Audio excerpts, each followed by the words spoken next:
Is it not shocking that it's taken so long to get this simple admission from Sadiq Khan about Taylor Swift's police escort during her Eras tour? It underscores it's a striking example of bureaucratic evasion and a prolonged period of silence.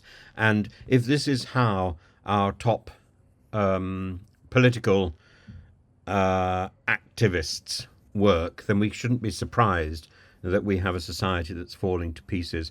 There just comes a point when you say, did you have conversations about providing a police escort to Taylor Swift in the same way as you would not provide a police escort to Prince Harry? The answer is, yes, I did.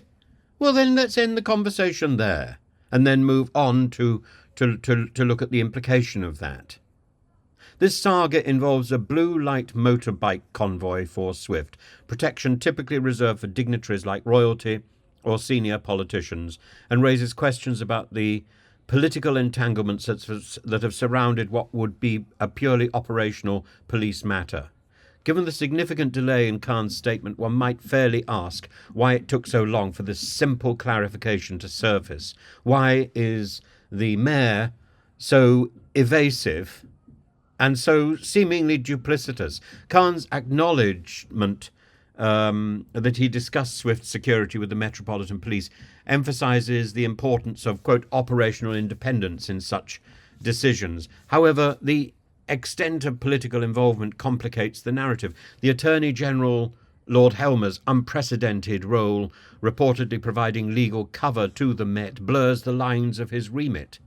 He is bound by convention to advise the government, not the police directly, yet it appears to wade in on this matter according to sources in the Times, and this step is unprecedented, as is Sue Gray's role, reportedly persuading the Met Police to set aside its initial hesitations because of potential breaches of protocol.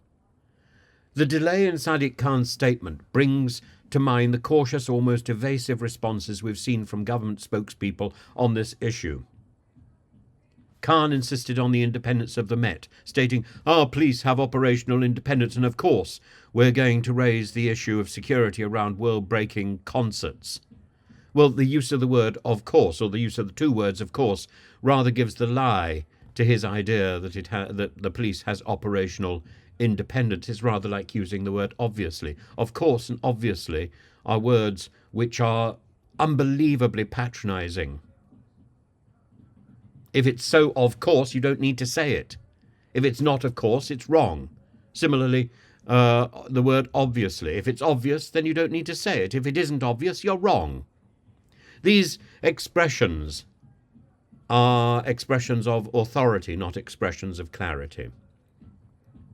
So while what Sadiq Khan says is ostensibly true, the implicit message of course we're going to raise the issue, sits uncomfortably alongside the narrative of an autonomous police force, highlighting how political figures can, in practice, influence security decisions indirectly. And that needs to be weighed against all this nonsense which is being debated about Prince Harry. The legal implications remain murky, with former law officers voicing concerns about Lord Hermer's involvement.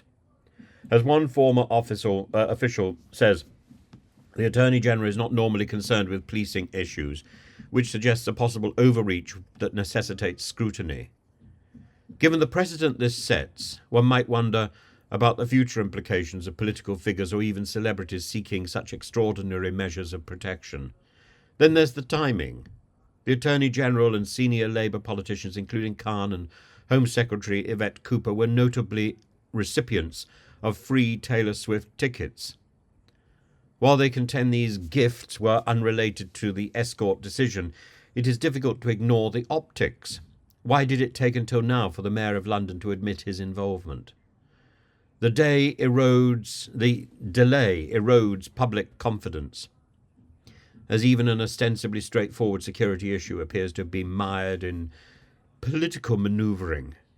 It's a turgid, dirty, nasty, and it's like dragging a small schoolboy or a schoolgirl into admitting that they've done something wrong. It's distasteful. It's the sort of school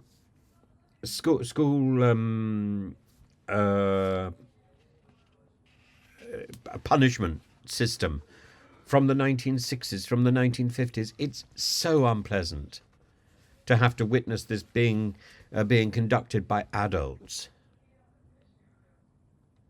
You elect somebody as mayor because you think that they have the ability to at least manage themselves as grown-ups. But clearly that isn't the case. Sadiq Khan comes out of this as nothing more than an irresponsible child who's been caught with sweet papers hanging out of his pockets. Have you eaten the sweets? No. And then about 2 hours later, I may have had a discussion about sweets. It's lamentable. Khan's comments this week serve as a reminder that while the Met may act independently, political figures often have their fingerprints on decisions that were meant to be insulated from such influence. As Swift herself might sing, I believe, it appears that the political player's gonna play, even when the spotlight ought to be on the safety of the star and the operational capabilities of the police. It's a disgrace, isn't it? It's just a disgrace.